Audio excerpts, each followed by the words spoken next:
também tem Vasco na Sul-Americana nessa semana, né? Final de semana não, nesse meio de semana o Vasco joga amanhã também pela Sul-Americana, sem Renato Gaúcho, mas dessa vez foi a Conmebol que entregou a folga pro Renato. Talvez ele não tenha ficado nem tão chateado. Não, assim. mas tá suspenso, nem poderia ir trabalhar nesse jogo. Vamos colocar o Sérgio Santana, tá na área ao vivo, para trazer informações pra gente do Vasco na Sul-Americana, porque conquistou um bom resultado em casa, né, Serginho? Vai viajar de novo sem o técnico principal. Tudo bem, amigo? Boa noite para você. Boa noite, pessoal. Olha, se bobear, acho que se o Renato não tivesse punido, eu acho que ele não viajaria também, porque o foco total do Vasco, mesmo liderando, abrindo essa 4ª rodada da Copa Sul-Americana na liderança do Grupo G, é o Campeonato Brasileiro. O Renato Gaúcho já deixou claro, o Pedrinho já deixou claro, e acho que o Vasco já deixou claro isso para os torcedores. A Conmebol puniu o Renato por todo aquele episódio contra o Barraca Central, quando o Renato não viajou. A Carolina Portaluppi, filha dele, postou uma foto dele vendo o jogo no sofá de casa, meio um pouquinho desleixado. Né? Desleixado não, estava em casa, tem todo o direito de ficar confortável, mas ele foi punido, mas acho que mesmo se não tivesse punido, ele não viajaria, porque o Renato já deixou bem claro que a prioridade nos jogos fora de casa da Sul-Americana é ficar no Rio com a espinha dorsal titular, e é isso que aconteceu. Vários dos titulares não viajaram, a gente pode argumentar ali que o Barros talvez seja um titular ali, ele acaba revezando bastante com o Hugo Moura. O Nuno Moreira já foi um jogador muito importante no Vasco, mas hoje perdeu essa vaga de titular. Então a prioridade do Renato é permanecer no Rio de Janeiro, e se ele viajasse, caso pudesse viajar, ele acabaria perdendo 2 dias de treinamento, e como foi contra o Barraca Central, a prioridade dele é permanecer no Rio, porque aí ele consegue ajustar principalmente a parte defensiva do Vasco, que é algo que ele ainda tem focado muito nesse começo de trabalho. Ainda está no começo de trabalho, né? Não completou nem 3 meses no cargo. A gente tem a tabela de classificação para mostrar como é que está a situação do Vasco. O Vasco, é verdade, é líder do grupo, né? Mas é um grupo que está emboladíssimo, gente. Sim. Não é uma liderança assim. Porque olha só, tem 3 times com 4 pontos, né? Ali o Olímpia e o Audax Italiano, que é o adversário de amanhã, o Vasco jogando fora de casa. E o Barraca Central também tem 3 pontos. Então, assim, é um grupo que, se você quiser classificar em primeiro, você não pode dar mole, né? Porque tá tudo embolado. Qualquer tropeço ali, você perde a colocação. Rapaz, isso aí é igual esse show bom de festa grande, né? Que o nego bebe muito. Isso aí pode dar briga. A briga tá solta aí, cara. Tá tudo embolado, igual namoro de cobra, né? Namoro de cobra é embolado também. Namoro de cobra, namoro de cobra, né? Não, é bom lembrar que o primeiro lugar da Sul-Americana classifica direto e o segundo colocado tem que disputar a repescagem, né? Então, além de não classificar de forma imediata, são mais 2 datas. Para quem não está querendo viajar nem nos jogos obrigatórios da primeira fase, imagina se tiver que jogar uma repescagem. Isso aí o Renato, acho que ele é igual jogador, quando não quer viajar, não, me dá um cartão, professor. Cartão amarelo? Posso tomar o briga, terceiro? E a briga que pode dar ele, ele tá fora, né? Mas assim, pro Vasco é um momento... O Vasco vem de uma vitória na Sul-Americana importante, conseguindo ter um bom desempenho jogando em casa, vitória contra o Olímpia, e depois uma grande recuperação dentro do clássico contra o Flamengo. Então, assim, animicamente, embora seja um time mexido para jogar essa partida, um Vasco que vai conseguindo dar novamente conseguindo embalar sob o comando do Renato, né? A gente vai lembrar que a chegada inicialmente ali, o Vasco tem ótimos desempenhos, vitórias fundamentais contra Palmeiras, um empate contra o Cruzeiro no Mineirão, mas jogando muito bem, a vitória de virada contra o Fluminense. Então, assim, pra gente, times que estão na parte de cima da tabela. Só que depois, logo após a data FIFA, o Vasco tem um declínio. E aí tem uma sequência, se eu não me engano, de 6 jogos sem vitória, com atuações ruins, inclusive, e agora parece que vai retomando o prumo. Então, assim, de novo, um bom momento. Adversário que briga na parte de cima, né? O jogo contra o Flamengo, que consegue um empate importante. Mas assim, acho que mais do que exatamente só o resultado, acho que a maneira com que o time conseguiu no segundo tempo demonstrar essa recuperação. Agora é um time completamente diferente que vai entrar em campo, né? A gente tem até a provável escalação que o Vasco deve entrar em campo, e aí não é segredo para ninguém, porque nem o treinador, né, é o treinador titular. Vamos ver aqui a provável escalação do Vasco.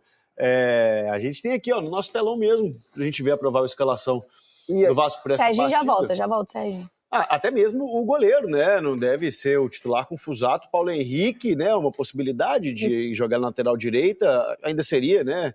PH um jogador titular. Então, né? Mas ainda assim a gente vai olhar a escalação, embora seja um time, em tese, reserva, mas Paulo Henrique, Saldívia, Piton, Tietê, Barros, Nuno Moreira, próprio Spinelli, são 7 jogadores que muito recentemente estavam figurando na equipe titular. E tem gente pedindo o Spinelli como titular. Então, assim, é um time que é um time modificado, não é um time que entrou em campo contra o Flamengo, mas de jogadores, assim, que estão claramente em busca de posição. É diferente, por exemplo, assim, tem equipe que você olha e você tem o time titular ali muito bem estabelecido do 1 a 11. E aí, quando você faz alterações desse tipo, você fala, pô, esse time aqui é um time completamente reserva. O time do Vasco é um time alterado em relação ao time do jogo do Flamengo, mas tem várias posições do Vasco, desse 11 titular, que você não tem o titular absolutamente estabelecido. Ó, esse cara aqui é o dono da posição, esse cara aqui é o zagueiro titular, esse cara aqui é o lateral titular. Então, assim, ainda nesse sentido, é um Vasco que, mesmo modificado, é um time ainda que é forte, porque são jogadores ali que estão na briga por titularidade. Exatamente, a disparidade técnica não é tão grande. Até um ponto que o Alex falou, né? Para esses jogadores que entram em campo, Alex, não tem essa de poupado, que Sul-Americano não importa, Brasileirão, estão querendo oportunidade, né? Estão querendo justamente esses minutos para, quem sabe, serem titulares em jogos mais importantes. E não pode usar ou permitir que se use de desculpa a questão de vou colocar um time alternativo porque eu tô preterindo um pouco mais aqui. Não, meu filho, o clube ele quer ganhar, o torcedor ele quer ganhar e você precisa dessa resposta. Não é só uma oportunidade individual, que sempre é, mas é de defender realmente esse projeto do clube que, pô, senão você entra meio desfocado, desligado, um jogo desse, ele traz um problema gigantesco, você tem um resultado muito ruim, e são jogadores aí também, Inestrosa, jogadores que você espera muito, né, cara? Então é oportunidade entrando, jogando. Lógico que todo mundo quer jogar como se fosse com o titular, vamos dizer, né? Quando você tá com o treinador ali na beirada e tudo. Mas outra oportunidade melhor do que essa é impossível. Ô Sérgio, a gente estava mostrando aqui essa provável escalação e que é um time ali que tem algumas peças que brigam por titularidade, já apareceram algumas vezes como titular do Vasco, mas, por exemplo, Hugo Moura e Adson nem viajaram, né? É isso. A questão do Adson vai muito pela parte física. A gente vai lembrar que o Adson teve 2 lesões muito graves de forma seguida e o Audax Italiano joga num gramado sintético. Então o Adson, teoricamente, estaria nesse time aí alternativo. Como o Alex falou, são muitos jogadores que ainda buscam oportunidade de, quem sabe, surpreender. Entra muito nessa questão do Marino Inestrosa, um cara que foi contratado por mais de 30 milhões de reais e ainda não mostrou que veio. Esses jogos da Sul-Americana são para justamente esses jogadores, quem sabe, performarem e mostrarem para o Renato, tô aqui, você pode contar comigo. E a questão do Adson, ele teoricamente estaria nesses jogos, ele na Sul-Americana tem sido bastante envolvido, como tem sido aí ultimamente no Brasileirão, mas a questão do Adson é física.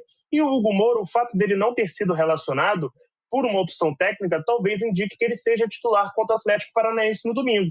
Como vai jogar o Barros e o Hugo Moura teoricamente está sendo preservado, claro, treinando com o Renato, pode significar que ele, como entrou, fez o gol de empate, acabou jogando bem ali contra o Flamengo. Isso indica que o Hugo Moura deve jogar contra o Atlético Paranaense no Brasileirão no final de semana. Você acaba tendo algumas respostas do time titular com esse time que vai jogar a Sul-Americana. Por exemplo, como o Saldívia viaja e o Cuesta fica um pouco preservado, talvez o Cuesta continue no time titular. Cuesta que dá o passe para o Hugo Moura fazer o gol. Então você acaba tendo ali algumas respostas do que pode vir a ser o Vasco para enfrentar o Atlético Paranaense. Repetindo que, assim, o Vasco tem como prioridade máxima o Brasileirão, mas não é que descarta a Sul-Americana. Vocês mesmos falaram, esse é um time que tem jogadores que já figuraram no time titular, e a gente aqui está falando do Audax Italiano, que ocupa atualmente a 13ª posição do Campeonato Chileno, o chileno que tem 15 times. Então, assim, mesmo que seja um time do Vasco ali que não seja força máxima, a gente está falando de um time que tem a obrigação de vencer o Audax Italiano. O Vasco foi derrotado em São Januário, mas foi um jogo ali repleto de polêmicas. O JP foi expulso numa conduta assim um pouco duvidosa do juiz, um cartão vermelho numa falta que foi cometida pelo jogador do Audax Italiano. Então, assim, foi uma derrota que não dá para ficar só na conta do juiz, claro, mas isso acaba influenciando bastante. Então, é um Vasco que, assim, mesmo você tirando algumas peças, tem a obrigação, claro, de vencer o Audax Italiano, o 13º colocado do Campeonato Chileno. Amanhã esse jogo, então, entre Audax Italiano e Vasco pela Conmebol Sul-Americana.